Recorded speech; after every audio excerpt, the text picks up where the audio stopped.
I don't even know where to start without sounding like I'm asking for judgment. So I'll just tell it straight. My husband has been gone more than usual lately. Trips, meetings, late nights that somehow turn into weeks. The house is quiet, too quiet, and some nights I feel like I'm only existing in the spaces he leaves behind. It's not just the silence, though. It's the absence of attention, of touch, of someone noticing me without a schedule or obligation attached. And then he came, my brother-in-law. He said he'd be staying for the weekend while passing through town. At first, I told myself it was just family. Safe, harmless. But from the moment he walked in, there was something in the way he moved through the room, the way he looked at me like I mattered. Like I was a person, not just a wife, a caretaker, a calendar on the wall. I keep replaying that first night in my head. The storm outside, the dim light, the way our hands almost touched when we reached for the same glass. Every nerve in me screamed to step back, but part of me wanted to stay. How far can proximity go before intention sneaks in? And what happens when someone finally sees you the way you've been aching to be seen? I'm not proud of these thoughts, but they're mine. And maybe, just maybe, they're about to get me into trouble. The weekend started innocuously enough. I told myself over and over, family, safe, harmless. Yet, from the moment he stepped through the door, the air in the house shifted. His presence was unavoidable. Not just physically, though he was broad-shouldered, impossibly strong, with an easy confidence that seemed to fill every corner. It was the way he moved, deliberate but casual. The kind of movement that suggested he belonged everywhere without needing permission. He greeted me with a hug that lingered slightly longer than usual. I stiffened for just a second, then told myself it was normal. Family. Safe. But even in that brief moment, I felt something stir. A warmth that wasn't just physical. He smiled, really saw me, and made a comment about the way I'd arranged the living room. It was small, almost nothing, but I felt it like an echo. A reminder that someone was noticing me again. Dinner that night was casual. We talked about trivial things, work, the weather, the latest news. But I found myself watching him more than the conversation. The way his hand rested on the edge of the table, the slow, easy tilt of his head when he laughed. I felt a brush of our knees beneath the table and immediately tensed. My mind scolded me. Stop noticing. This is wrong. He's family.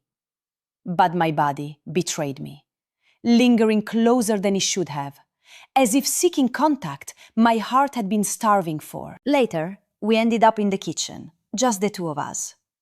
A storm had picked up outside, rain thrumming against the windows. He reached to grab a glass from the top shelf, and his chest came close to brushing my back. My breath caught. I told myself it was nothing, and yet I could feel the faint heat radiating from him, the brush of his sleeve against my arm. The silence that followed wasn't empty. It was charged, heavy, like the room had contracted around us. He said my name softly, almost reflexively, and I froze. I didn't step away immediately, and in that pause, I realized how much attention I'd been craving, how starved I had been for even the slightest recognition. I moved first, stepping away with a laugh that I hoped sounded natural. But the moment lingered in my mind long after, replaying in fragments whenever I was alone. I caught myself noticing how close he moved to me in the living room, how he lingered when handing me a dish, how his gaze seemed to follow me without words. Each time, my rational mind screamed that this was inappropriate, that I needed to pull back. And each time, a small part of me wanted to stay, to let the tension hum just a little longer. By the time I went to bed that night, I was exhausted. Not physically, but emotionally. My body felt alive in ways it hadn't in months. And I realized, with a mix of fear and guilty anticipation, that this weekend was not going to be ordinary. The next morning, the house felt smaller somehow. The storm had passed, leaving a crisp, almost electric silence in its wake. I caught myself noticing him before I even realized it. How he moved through the kitchen, the casual flex of his shoulders as he reached for the coffee pot, the easy way he leaned against the counter while talking. I reminded myself, family, safe, harmless. But the reminder felt weaker each time he glanced my way, each time his gaze lingered just a moment too long. Breakfast was quiet. He offered to make the coffee, and as he worked, I stood a little too close, pretending to read a recipe on the counter. I felt the warmth of his body near mine and had to fight the urge to step back. Yet, part of me wanted to linger, wanted to feel that proximity, wanted the brief, almost imperceptible brush of our elbows. Every instinct told me to retreat. Every thought scolded me. And yet, my body betrayed me, savoring the closeness like it had been starved for months. Later, he found me in the living room with a book. I thought I was alone, but when I looked up, he was standing in the doorway. Not threateningly, not intentionally imposing, just there.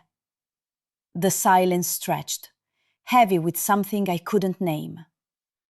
I felt my heart race, my palms warm, my stomach tightening. He tilted his head, asking about the book, and I realized I was studying the curve of his jaw, the slow way he smiled when I spoke. I chastised myself silently. Family, safe, harmless. And yet, the words felt hollow. That afternoon, while rearranging some furniture, he came to help. His hands brushed mine. Just a fleeting touch, but it was enough to send a shiver up my spine. We both froze, instinctively aware of the charge in the air. I pulled back, laughing awkwardly, pretending it was nothing. But the moment lingered, a quiet echo of electricity that neither of us addressed. By evening, the tension had settled into a slow, almost unbearable hum. We found ourselves sitting on the patio, wine glasses in hand, the day fading into a cool twilight. Conversation dipped into more personal territory, subtle confessions, small vulnerabilities. His voice lowered, deliberate, calm. And I realized I was listening harder than I had in months. Every word seemed intimate, every pause weighted. At some point, our knees brushed again under the small table. I froze, my mind screaming warnings, my chest tightening. He hesitated too, just long enough for the air between us to thrum with anticipation. My rational side begged me to move, to create distance. But another part of me, the part that had been starving for attention, for recognition, for even the smallest human warmth, wanted to stay. Just a little longer, just enough to feel alive again. By the time we went inside, the silence between us was different, heavier, charged, and unspoken. I couldn't tell if it was dangerous or inevitable. I only knew that something in our proximity had shifted. Something that had been simmering quietly had begun to burn. By the second evening, the house had transformed. The empty rooms, once quiet and oppressive, now felt intimate in a way that made my skin tingle. I could hear his footsteps in the hallway, feel the weight of his presence in every room he entered. I told myself over and over, family, safe, harmless. Yet the reminders grew hollow as the weekend wore on, replaced by a strange, irresistible pull I could neither name nor resist. He found me in the kitchen again, this time pouring wine for the two of us. The lights were low, shadows stretching across the counters, softening the edges of the room. He stepped close, under the pretense of reaching for the same bottle, his chest brushing mine ever so slightly. My breath hitched. I felt the warmth radiating from him, the faint tension in his posture. I told myself to move away, that the line was here, that boundaries existed for a reason. And yet, I didn't. I lingered. Just a moment longer. We ended up on the back patio, glasses in hand, the night air carrying a chill that made proximity feel electric. Conversation slowed, dipping into small vulnerabilities, the kind of truths people rarely share. His voice lowered, deliberate, measured, and I realized I was listening differently than I had in years. Leaning in, catching every nuance, savoring the quiet between words. At one point, our knees brushed beneath the small patio table. The contact was light, but it left me acutely aware of him, of us, of the space between our bodies. I pulled my leg back, chastising myself silently. Family, safe, harmless. Yet my chest tightened, my palms warmed, my pulse quickened. Every instinct screamed to retreat, but my body betrayed me, craving the forbidden attention I hadn't realized I'd been starving for. Then came the moment that lingered. A hand rested briefly near mine on the table. Casual, almost accidental. I froze. He froze too. The world seemed to narrow to the space between us, to the subtle heat of his hand, to the charged air neither of us dared break. My mind raced through warnings, consequences, morality. My rational side begged me to step back, to reclaim distance. But a quieter, more insistent part of me, the part that had spent months ignored, unseen, untouched, whispered to stay, to linger, to feel alive again. For a few heartbeats, nothing moved. Silence stretched and thickened. Breath mingled in the small space. And then, instinctively, my hand twitched toward the glass, pretending to adjust it, an excuse to break the proximity. The line was inches away. I knew it. He knew it. And yet, in that suspended heartbeat, neither of us moved. I could sense how close we were. One step, one breath, one gesture away from crossing a boundary that, until that moment, had felt absolute. And just as the tension reached its peak, a sudden ringtone shattered the fragile bubble of closeness. My husband's video call, lighting up my phone on the counter. Everything froze. The ringtone sliced through the night like a knife, sudden and jarring. The small patio, the charged silence, the warmth of his proximity, all of it vanished in an instant, replaced by a sharp, electric awareness of the real world. My heart slammed against my ribs. His hand, which had been hovering near mine, jerked back reflexively. We froze, both of us caught between the pull of what almost happened and the unavoidable intrusion of reality. I turned slowly toward the phone, the screen illuminating my face in the dim patio light. My husband's name glowed insistently. My chest tightened, and a wave of guilt slammed over me like icy water. I could feel his presence behind me, just a step away, tense and restrained, waiting for me to respond. The air between us had been inches from something forbidden, and now that electricity had nowhere to go but shame and panic. I answered, trying to steady my voice. It sounded sharper than intended, tighter than usual. My husband's casual greeting felt surreal, almost mocking in its normalcy. The contrast between the mundane warmth in his voice and the storm of tension I had just felt was suffocating. I realized with a jolt how close I had been to stepping over a line that could never be undone. He stepped back quietly, his eyes dark with the same conflicted awareness I felt. I caught the faintest tremor in his jaw, the subtle tightening of his fists. We had both sensed the proximity of the forbidden, and now the interruption had yanked us violently back into reality. I fumbled for words, my mind racing through explanations that could never exist. I said nothing about the tension, about the pause, about the breath that had mingled just seconds before. When I ended the call, my hand hovered over the wineglass as if to steady myself. He didn't move closer again, didn't speak. The distance felt enormous now, filled with all the words and touches we hadn't allowed ourselves. I felt the gravity of what could have happened, the narrow escape, the invisible thread that had almost snapped everything apart. For the rest of the night, we moved cautiously, deliberately avoiding each other's gaze.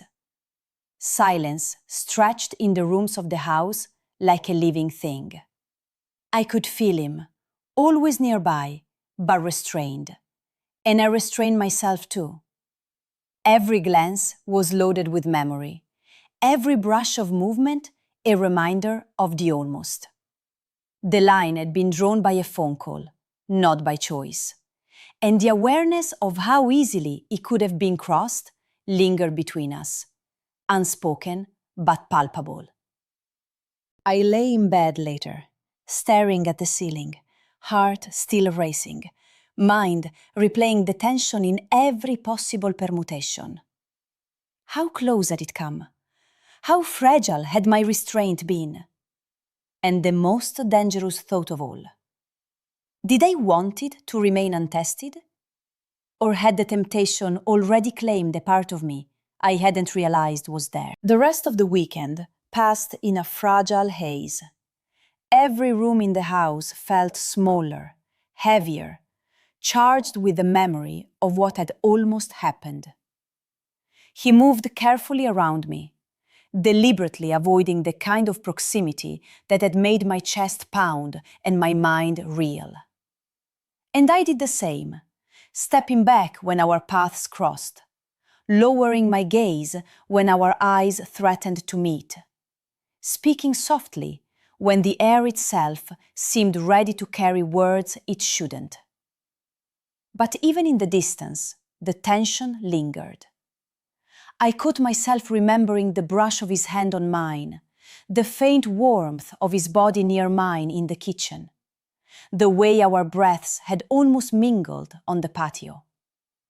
Every memory was a whisper of temptation, a reminder of how close I had come to betraying everything I had built with my husband. My mind scolded me relentlessly, but my body remembered in ways that refused to be quiet. By the time my husband returned home, I had become a practiced actress in my own house. Conversations flowed, laughter returned, and yet, beneath the surface, I was hyper-aware of every movement, every glance. My brother-in-law left without saying much, casual and polite as always, but I could feel the residue of his presence hanging in the rooms long after he was gone. Later that night, I received a message that made my pulse stutter. "We need to talk about what almost happened." I stared at it, frozen, heart hammering, mind spinning. The weekend had ended. My husband was home. Everything seemed normal on the surface. But the message reminded me that nothing had truly ended. Nothing had been resolved. The line had been approached, maybe even felt, and now it was waiting, pulsing, demanding acknowledgement. I didn't respond. I couldn't. The weight of what we almost did pressed down on me. And yet, a strange, terrifying curiosity lingered. What did he mean exactly? Was it an admission? A warning? Or just a recognition that the dangerous proximity we had shared had left its mark on both of us? And as I sat there, phone in hand, silence surrounding me, I realized the truth. I had stepped back physically, but emotionally, I wasn't sure I ever had. The weekend had ended, yes, but the consequences, the tension, the forbidden awareness, it hadn't left. And now, I had to live with it, knowing the real danger wasn't stopping. It was wanting.